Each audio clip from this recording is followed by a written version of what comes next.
Bonjour, aujourd'hui nous allons voir facteur de confusion, facteur modificateur de l'effet. Je suppose que vous avez déjà fait ce chapitre dans le module méthodologie de recherche, mais j'insiste pour le refaire parce que c'est une notion que vous devez maîtriser avant de passer aux statistiques avancées. Donc c'est quoi un facteur de confusion? Un facteur de confusion, c'est un tierce facteur, c'est-à-dire un troisième facteur qui va déformer la mesure d'association entre une exposition et une maladie. Et pour qu'il puisse jouer ce rôle de confusion, il doit être associé à l'exposition sans en être la conséquence, c'est-à-dire il n'est pas dans le chemin causal entre exposition et la maladie, et il est associé à la maladie indépendamment de l'exposition, c'est-à-dire il est associé à la maladie aussi bien chez les exposés que chez les non-exposés.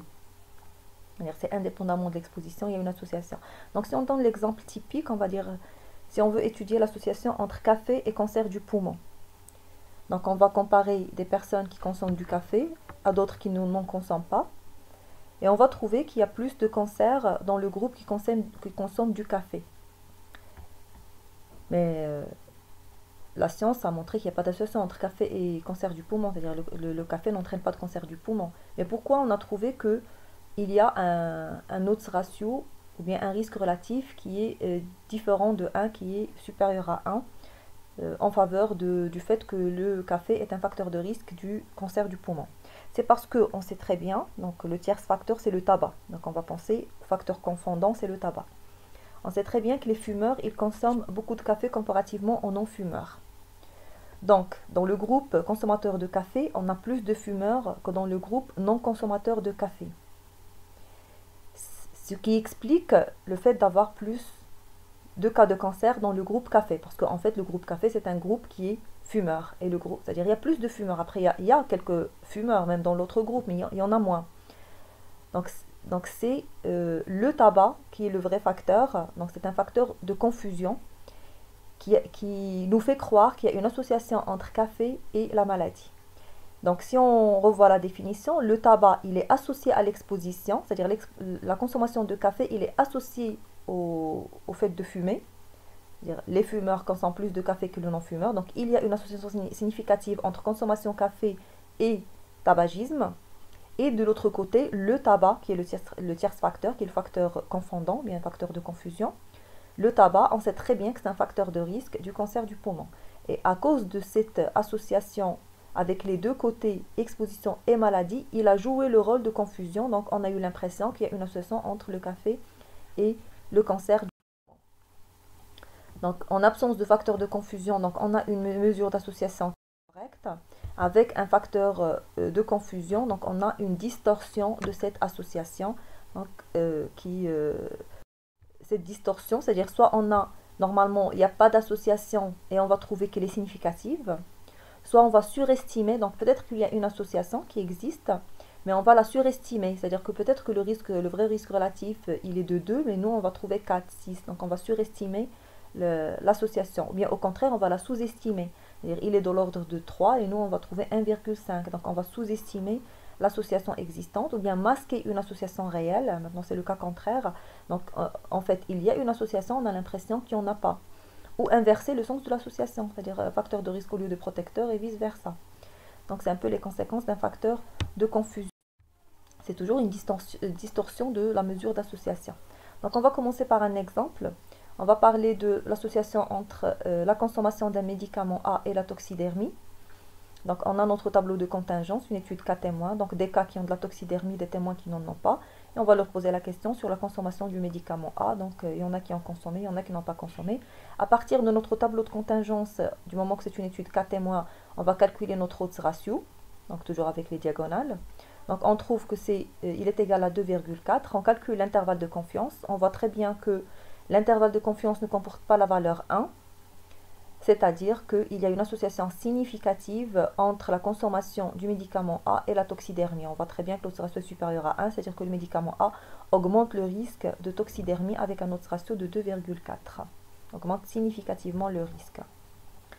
Après, on va penser à un troisième facteur qui est l'exposition au soleil. Donc ce qu'on va faire, on va stratifier sur ce facteur qui est l'exposition au soleil. Et on va voir, on va prendre le groupe qui a été exposé au soleil, on va reprendre le même tableau de contingence parce que l'association qu'on est en train d'étudier, c'est la consommation du médicament A et la toxidermie. C'est-à-dire notre maladie, c'est la toxidermie, notre exposition, c'est le médicament. Et l'exposition au soleil, c'est le tierce facteur, qui peut être soit un facteur de confusion, soit un facteur modificateur de l'effet, soit il n'a pas de rôle. Donc on va stratifier sur ce tierce facteur qui est l'exposition au soleil et on va dresser le même tableau. C'est toujours toxidermie, médicament A. Donc on a les cas et les témoins qui étaient exposés au soleil, il y en a qui ont consommé le médicament, il y en a qui n'ont pas consommé. Je calcule mon odds ratio, je trouve qu'il est égal à 3,5 avec un intervalle de confiance qui ne contient pas le 1. Donc en cas d'exposition au soleil, on a trouvé que le médicament A augmente le risque de toxidermie avec un odds ratio de 3,5.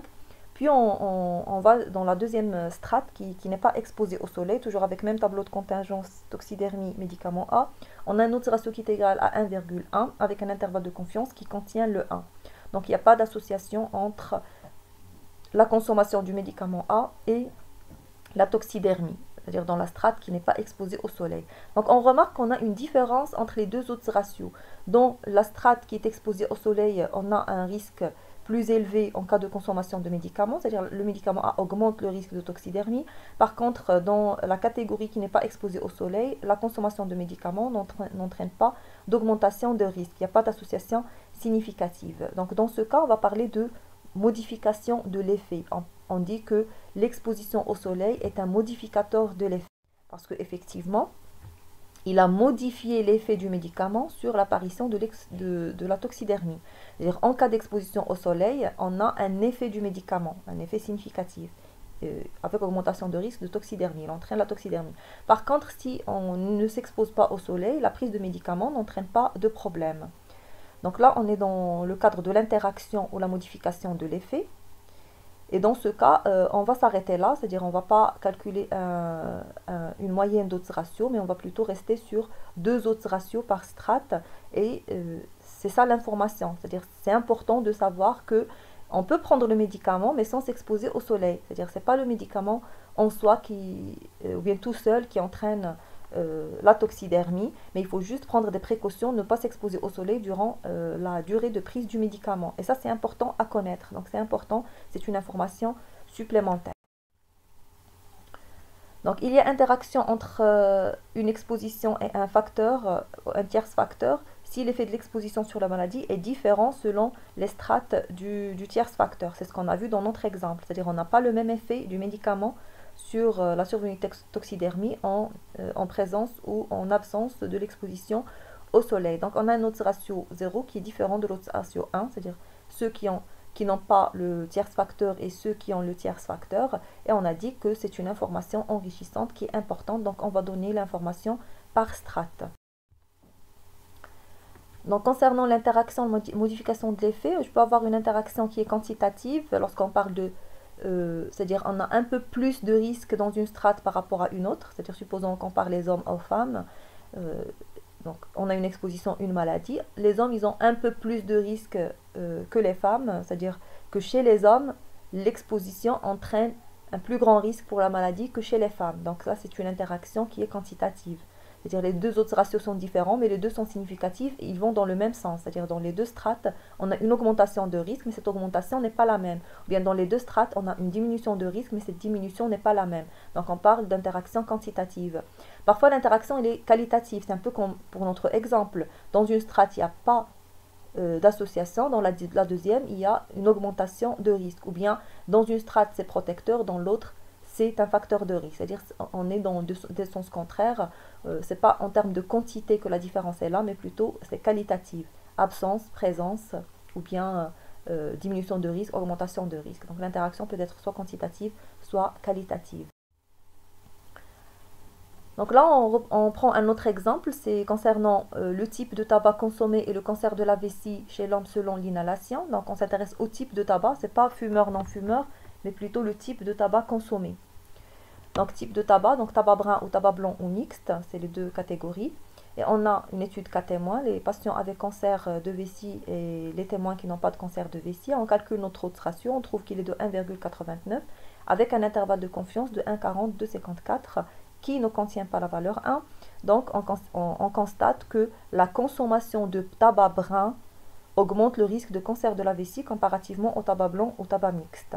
c'est-à-dire le tabac brun, est un facteur de risque du cancer de la vessie, si on le compare au tabac blanc ou au tabac mixte. On a dit on s'intéresse à l'inhalation, c'est-à-dire est-ce que les sujets inhalent la fumée au moment de la consommation du tabac ou pas. Donc on va stratifier, donc toujours lorsqu'on est devant un tierce facteur, on va stratifier. Donc on va prendre la strate qui inhale la fumée et la strate qui n'inhale pas. Et on aura toujours le même tableau de contingence. Vous voyez dans le tableau de contingence, on garde notre exposition, notre maladie. On ne change pas l'exposition, on ne va pas mettre l'inhalation. On garde notre première exposition à la maladie et le tierce facteur va servir pour séparer les strates, pour diviser les groupes, c'est-à-dire deux groupes selon le tierce facteur, deux strates selon le tierce facteur, deux ou plus. Donc en tout cas les catégories du facteur, du tierce facteur, ils vont servir pour identifier les différentes strates, mais on gardera toujours le même tableau de contingence, même exposition, même maladie. Donc on est toujours dans le type de tabac, donc tabac brun, blanc ou mixte, avec 4 témoins, malades et non malades. Dans le groupe qui inhale, on a un odds ratio qui est égal à 2,43, avec un intervalle de confiance de 1,66, 3,57. Donc on voit qu'il ne contient pas la valeur 1. Donc le tabac brun augmente le risque de cancer de la vessie dans le groupe inhalation, en cas d'inhalation. Et on va dans le groupe qui n'inhale pas la fumée. Au moment de fumer le tabac, de la consommation, il n'inhale pas. Donc là, on trouve qu'on a un odds ratio, le deuxième odds ratio, qui est égal à 1,12 avec un intervalle de confiance qui va de 0,69 à 1,84, qui contient la valeur 1. Donc il n'y a pas d'association significative entre le type de tabac, la consommation de tabac brun, et le cancer de la vessie comparativement à la consommation de tabac blanc ou mixte. Donc là, on voit très bien que les deux autres ratios sont différents. Donc l'inhalation est un facteur modificateur de l'effet parce qu'elle modifie l'effet du type de tabac sur la survenue de la maladie qui est cancer de la vessie. Donc en cas d'inhalation, le tabac brun augmente le risque de cancer de la vessie. Mais en absence d'inhalation, il n'y a pas d'association. Il n'augmente pas le risque de cancer de la vessie. Donc on va donner les résultats par strate et devant le cadre de la modification de l'effet ou ce qu'on appelle l'interaction. Parce qu'on voit très bien que les deux autres ratios sont différents. Normalement, il y a des tests qui peuvent tester si les deux autres ratios sont différents. Et on va le voir lorsqu'on va vérifier la confusion, c'est-à-dire il faut d'abord vérifier qu'ils sont homogènes. Donc il y en a plusieurs, tests de Wolf, tests de Breslow et Day, il y en a plusieurs, mais qu'on ne va pas faire. On va se contenter de faire une comparaison, on va dire visuelle. C'est-à-dire on voit très bien que 2,43 n'a rien à voir avec 1,07 et surtout lorsque l'un est significatif, l'autre ne l'est pas, la question ne se pose plus, c'est-à-dire c'est plus simple de décider qu'il y a interaction, ne serait-ce que qualitative. Donc là, on va conclure que en cas d'inhalation, la consommation du tabac brun augmente le risque de cancer de la vessie, alors qu'en absence d'inhalation, il n'y a pas d'association entre tabac brun et le cancer de la vessie. Donc c'est une information qui est importante, qui vaut mieux que le risque que l'autre ratio brut, que la mesure d'association brute. Parce que là, on a plus d'informations, on comprend mieux. Donc si on n'inhale pas, on peut diminuer, ou bien on peut diminuer l'effet du tabac brun, donc on n'aura pas de risque plus élevé de cancer.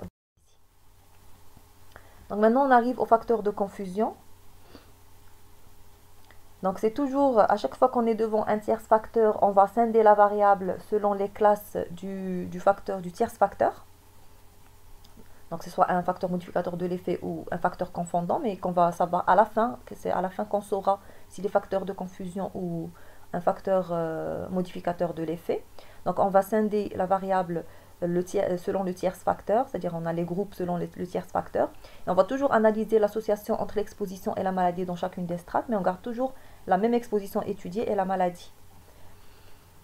Ensuite, on estime la mesure d'association par un autre ratio à un risque relatif selon le type d'étude brute. C'est-à-dire, c'est pas ensuite. Au début, on a un autre ratio à un risque relatif brut. Ensuite, on va stratifier, on aura plusieurs risques relatifs odds ratio et on va estimer la mesure d'association ajustée selon la méthode Mantel-Hansel, c'est-à-dire en cas de confusion. Et bien sûr qu'on va tester si elle est différente de 1, c'est-à-dire l'odds ratio ajusté ou le risque relatif ajusté, il s'interprète comme tout risque relatif et tout odds ratio, c'est-à-dire en se basant sur l'intervalle de confiance, s'il ne comporte ou pas la valeur 1, ou bien le résultat du test statistique en se basant sur la p-value qui est inférieure ou pas à 0,05.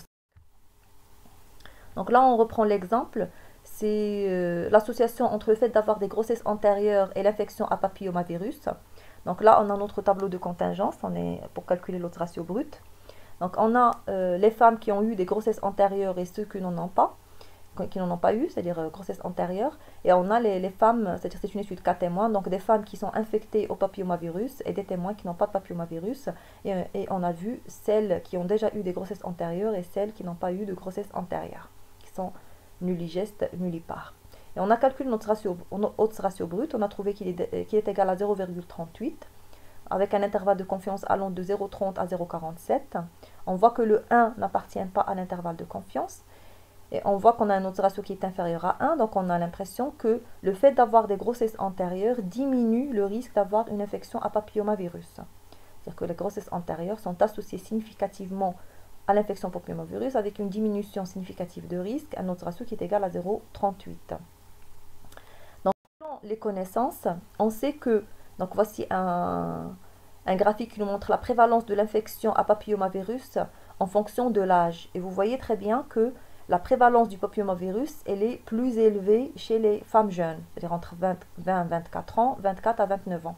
Donc les prévalences les plus élevées se voient chez les femmes jeunes. Après, lorsqu'on augmente en termes d'âge, on a moins de prévalence ou bien moins d'infections à papillomavirus. Donc on va penser à l'âge. Donc en fait, est-ce que c'est le fait d'avoir des grossesses antérieures ou bien est-ce que c'est l'âge? Est-ce que l'âge est un tierce facteur qui a joué un rôle de facteur de confusion dans cette association? Donc qu'est-ce qu'on doit faire? On va stratifier selon l'âge. À chaque fois qu'on pense à un tierce facteur, on va stratifier selon ce tierce facteur, selon les catégories de ce tierce facteur.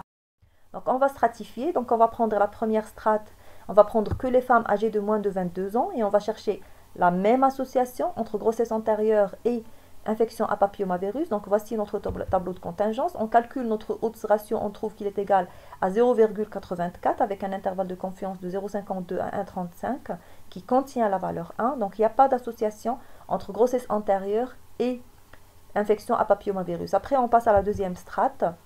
Les femmes qui sont âgées entre 22 et 27 ans, et on a notre tableau de contingence, on calcule le deuxième haute ratio, on trouve qu'il est égal à 0,75 avec un intervalle de confiance qui contient la valeur 1. Donc il n'y a pas d'association entre grossesse antérieure et l'infection à papillomavirus. La dernière strate, c'est les femmes âgées de plus ou moins, c'est-à-dire plus ou égal à 28 ans.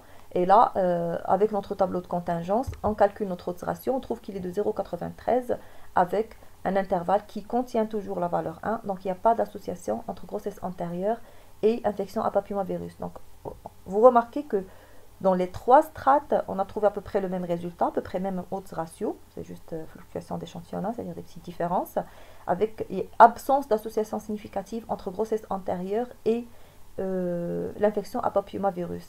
Alors que le brut, il montrait que les grossesses antérieures étaient un facteur protecteur contre l'infection à papillomavirus. Parce que en fait, les femmes qui ont des grossesses antérieures, automatiquement, sont plus âgées qu'aux femmes qui n'ont jamais eu de grossesse. Parce que c'est les plus jeunes qui ne sont pas encore... peut-être qu'ils ne sont pas encore mariés, qui n'ont pas encore eu l'occasion d'avoir des enfants. Donc les femmes plus âgées vont faire plus de grossesses que les femmes jeunes. Et on sait que le papillomavirus, il est plus fréquent chez les jeunes que chez chez les femmes âgées. Et comme les femmes âgées, c'est-à-dire dans le groupe qui ont déjà des grossesses, ils sont plus âgés, on a l'impression qu'ils font moins d'infections de papillomavirus grâce aux grossesses antérieures. Donc en fait, ce n'est pas l'effet de la grossesse antérieure, mais c'est plutôt l'effet de l'âge. Donc normalement,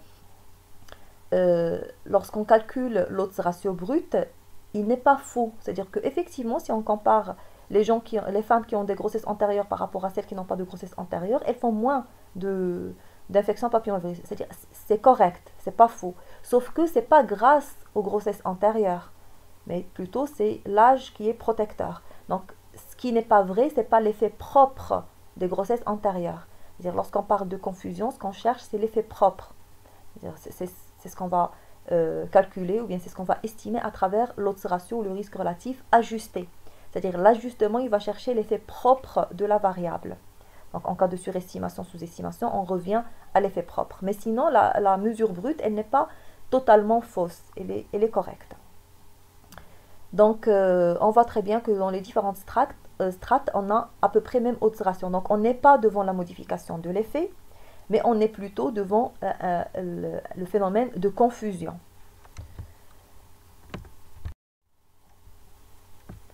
Donc, on va calculer notre odds ratio ajusté. On va sur l'ajustement Mantel-Haenszel.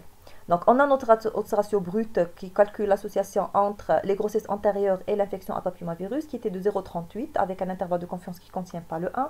Donc, on pense que les grossesses diminuent ou bien protègent contre l'infection à papillomavirus. Ensuite, on a stratifié sur l'âge et on a trouvé qu'on a des odds ratios qui sont pratiquement similaires et qui ne sont pas significativement différents de 1. Normalement, il y a des tests qui vont permettre de tester l'homogénéité, notamment le test de Wolf. Test de Wolf ou bien test Breslow-NT, il y en a plusieurs. Donc, on ne va pas les tester. On a dit qu'à notre stade, on va juste se contenter de visuellement de dire est-ce que les autres ratios sont similaires ou bien ils sont différents. Donc, on voit très bien qu'il y a absence d'association dans les différentes strates. Donc, on a un odds ratio ajusté on va calculer notre odds ratio ajusté. L'odds ratio ajusté n'est que la moyenne pondérée des trois odds ratios. Une moyenne pondérée, mais on va passer d'abord par une transformation logarithmique et on fait la moyenne pondérée des logarithmes des odds ratios, puis on revient avec l'exponentielle pour retrouver notre odds ratio ajusté. Donc l'odds ratio ajusté calculé, il est de 0,79. Vous voyez, c'est la moyenne pondérée des 0,84, 0,75, 0,93 selon un peu les tailles d'échantillons dans différentes strates. Donc il est de 0,79 avec un intervalle de confiance de 0,60 à 1,04. Vous voyez très bien qu'il contient la valeur 1. Donc il n'y a pas d'association, c'est-à-dire après ajustement, après prise en compte de l'âge, ou bien à âge égal, la grossesse n'est pas associée significativement à l'infection à papillomavirus, ou le fait d'avoir des grossesses antérieures n'est pas associé significativement à l'infection à papillomavirus. Donc là, ce qu'on va donner comme résultat, ce qui nous intéresserait, ce qu'on va interpréter à la fin, c'est l'odds ratio ajusté, parce que l'odds ratio ajusté, c'est lui qui mesure la vraie association entre les grossesses antérieures et l'infection à papillomavirus. C'est lui qui nous permet de mesurer ou bien de quantifier l'effet propre des grossesses antérieures sur l'infection à papillomavirus. Donc les deux cas, c'est soit on va trouver qu'on est devant un facteur modificateur de l'effet, c'est-à-dire qu'on a les odds ratios qui sont différents, soit on a plutôt des odds ratios dans les différentes strates qui ne sont pas différents, donc on n'est pas devant la modification de l'effet. Donc on doit d'abord éliminer la modification de l'effet en testant l'homogénéité. Ensuite, on peut ajuster pour parler plutôt de confusion. Donc, pour vérifier s'il y a vraiment la confusion, une fois qu'on a calculé notre odds ratio ajusté, on va comparer notre odds ratio brut à notre odds ratio ajusté. Et comment on va le comparer? On va calculer la différence odds ratio brut moins odds ratio ajusté sur odds ratio brut et on va vérifier si ces différences dépassent 15 à 20%. C'est-à-dire il y en a qui disent 15%, il y en a qui disent 20%. Donc si ça dépasse les 15 à 20%, on parle de confusion. Et dans ce cas, on va garder notre odds ratio ajusté parce que le brut, il était vraiment différent de cet ajusté. Si maintenant on trouve que la différence entre le brut et l'ajusté n'est pas grande, c'est-à-dire elle est inférieure à 15-20%, on va garder notre odds ratio brut. On n'a pas besoin d'utiliser l'ajusté parce qu'on n'est pas devant un phénomène de confusion, il n'y a pas de confusion. C'est-à-dire le tierce facteur ne joue aucun rôle. Il n'intervient pas dans l'association exposition-maladie. Alors pour récapituler, quelle est la stratégie d'analyse pour prendre en compte un tierce facteur? Donc généralement, on commence toujours par une analyse brute. Donc on va calculer notre odds ratio brut ou bien notre risque relatif brut selon le schéma d'étude. Ensuite, on va stratifier selon le tierce facteur. Donc, ça dépendra du nombre de classes du tierce facteur. Donc, s'il est dichotomique, vous aurez 2 classes. Sinon, vous aurez autant de classes que les classes du tierce facteur. Donc, vous allez calculer vos différents odds ratios pour chaque strate. Odds ratio 1, 2, jusqu'à odds ratio I. Ensuite, on va comparer ces différents odds ratios. On va comparer ces différents odds ratios. Soit on veut trouver qu'ils sont différents, et généralement l'odds ratio brut, c'est une moyenne de ces différents odds ratios. Lorsqu'ils sont différents, bien sûr, on est devant la modification de l'effet. Soit on va trouver que les différents odds ratios sont similaires, et généralement l'odds ratio brut, il est éloigné de ces odds ratios. C'était un peu le cas lorsqu'on a vu que pour les grossesses antérieures, on pensait que c'était du 0,38 ou 0... ou quelque chose de la sorte, c'est-à-dire que c'était très petit. Après, dans les strates, c'était plutôt du 0,79, du 0,80, du 0,90, qui est différent du 0,38. Donc, on va trouver des odds ratios similaires. Donc là, c'est un peu le cas de la confusion. Donc, on a dit analyse brute, odds ratio brut. Ensuite, on va stratifier, on va comparer les différents odds ratios. Donc, soit les odds ratios sont différents et on est en présence d'un modificateur de l'effet. On a dit, soit on peut tester avec des tests spécifiques, on va tester l'homogénéité de ces autres ratios, sinon on va se contenter de vérifier visuellement. Donc dans ce cas, on ne va pas calculer l'autre ratio ajusté, c'est-à-dire on peut pas, il est faux, on n'a pas le droit de calculer un autre ratio ajusté, méthode Mantel-Hansel ou autre. Donc on va arrêter l'analyse et on va donner les résultats par strate. Et c'est enrichissant, c'est important de savoir qu'on n'a pas le même effet dans les différentes strates. Donc c'est une information complémentaire qui est très intéressante. Si on va trouver que les différents autres ratios sont plutôt similaires, qui sont presque égaux, et dans ce cas, on va calculer notre autre ratio ajusté Mantel-Hansel. Et on va vérifier la différence entre le brut et l'ajusté. C'est-à-dire, une fois qu'on a calculé l'ajusté, on doit vérifier si le brut est différent ou pas de l'ajusté, toujours en vérifiant si la différence brut ajustée sur brut dépasse les 15-20%. Donc, si c'est le cas, donc on va considérer qu'on est devant un facteur de confusion, on est devant un phénomène de confusion. Donc, dans ce cas, on ne va pas garder le brut, mais on va plutôt interpréter l'autre ratio ajusté. Ça ne veut pas dire qu'on ne va pas présenter le brut dans notre article ou dans notre rapport. On peut jamais passer directement à l'ajusté. On aura toujours notre brut, mais ce qui est important, c'est-à-dire ce qu'on va prendre en considération dans l'interprétation finale, c'est l'ajusté. C'est-à-dire après ajustement, est-ce qu'il y a vraiment ou pas une association entre l'exposition et la maladie. Mais bien sûr qu'on va toujours présenter notre brut, c'est primordial. Donc si l'autre ratio brut n'est pas différent de l'autre ratio ajusté, c'est-à-dire si la différence ne dépasse pas les 15-20%, dans ce cas, ce tierce facteur n'a aucun rôle. C'est-à-dire qu'il n'est ni facteur confondant, ni modificateur de l'effet. Donc on va garder notre analyse brute, on n'a pas besoin, c'est-à-dire on a vérifié, mais on a trouvé qu'il n'y avait pas de confusion. Donc on n'a pas besoin de donner d'autres ratios ajustés. Donc comment on peut contrôler un facteur de confusion? Donc c'est soit au moment de la réalisation de l'étude, c'est-à-dire avant la collecte des données.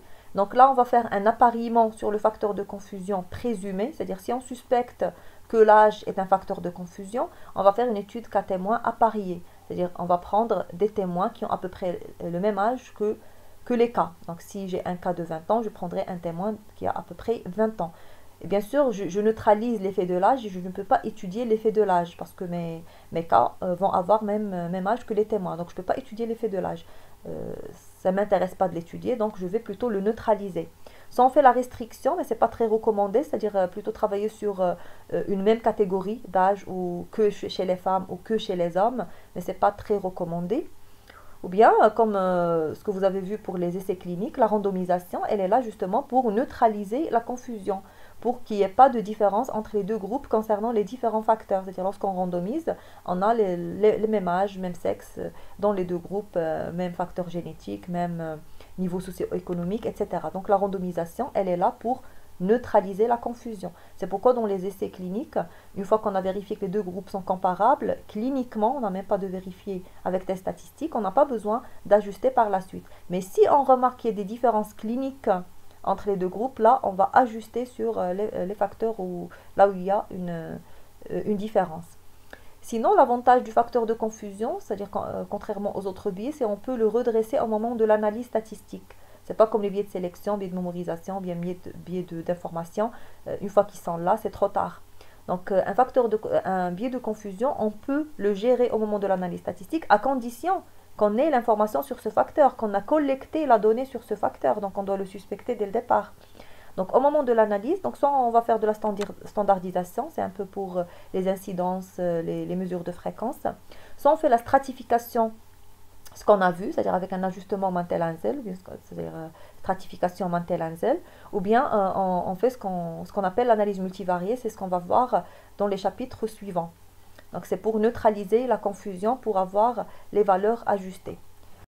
Donc pour conclure, il faut savoir que la confusion est un phénomène qui existe dans la population, c'est-à-dire le phénomène de confusion, ce n'est pas un phénomène qu'on va créer parce qu'on a mal choisi nos sujets, parce qu'on a un biais de sélection ou bien parce qu'on ne l'introduit pas dans l'étude. C'est un phénomène qui existe, c'est-à-dire lorsqu'on dit que les consommateurs de café généralement sont des fumeurs, c'est dans la population. Lorsqu'on dit que les femmes qui ont déjà des grossesses antérieures, elles sont plus âgées que celles qui n'ont pas de grossesse antérieure, c'est quelque chose qui existe dans la réalité, c'est-à-dire que ce n'est pas quelque chose qu'on introduit au cours de l'étude, c'est un phénomène réel. C'est pourquoi même le brut, il garde son importance, parce qu'au moins le brut, il nous oriente vers quelles sont les populations, c'est-à-dire à cibler pour la prévention. C'est-à-dire lorsqu'on dit les femmes qui n'ont pas de grossesse, mais effectivement, c'est les moins jeunes et effectivement, c'est les femmes qu'il faut cibler pour les infections papillomavirus. C'est-à-dire c'est correct, c'est pas faux. Sauf que c'est pas l'effet propre de la grossesse. C'est ça la différence. Donc le brut, il garde toujours son intérêt ou bien son importance. Donc il peut être, cette confusion peut être prise en compte au moment de l'analyse, donc différemment aux autres biais, parce qu'il y en a même qui ne parlent plus de biais de confusion, il y en a qui n'aiment pas le terme biais pour la confusion, parce qu'il est quand même différent des autres biais. C'est-à-dire c'est pas vrai, c'est-à-dire la mesuration brute n'est pas vraiment biaisée, elle est correcte, elle est réelle, elle existe dans la population, sauf que elle n'exprime pas l'effet propre de l'exposition. Donc c'est pourquoi on a besoin de l'ajuster, de prendre en compte ce tierce facteur. Donc avant d'ajuster, il faut toujours s'assurer de l'absence d'interaction, l'homogénéité des autres ratios. Parce que soit les autres ratios ne sont pas homogènes, et dans ce cas, on est devant le cas de la modification de l'effet de l'interaction, soit les autres ratios sont homogènes, et là, on va chercher, on va aller plus loin pour voir est-ce qu'il y a confusion, en calculant notre ajusté et en le comparant à notre brut. Et en cas d'interaction, on ne va pas calculer d'autres ratios ajustés, mais on va plutôt présenter les résultats par strate. Donc j'espère que vous maîtrisez mieux la confusion, parce que c'est primordial avant de passer aux statistiques. C'est primordial pour l'interprétation de tous les résultats, c'est primordial, c'est-à-dire dans l'interprétation correcte des résultats. Donc je vous souhaite un bon courage.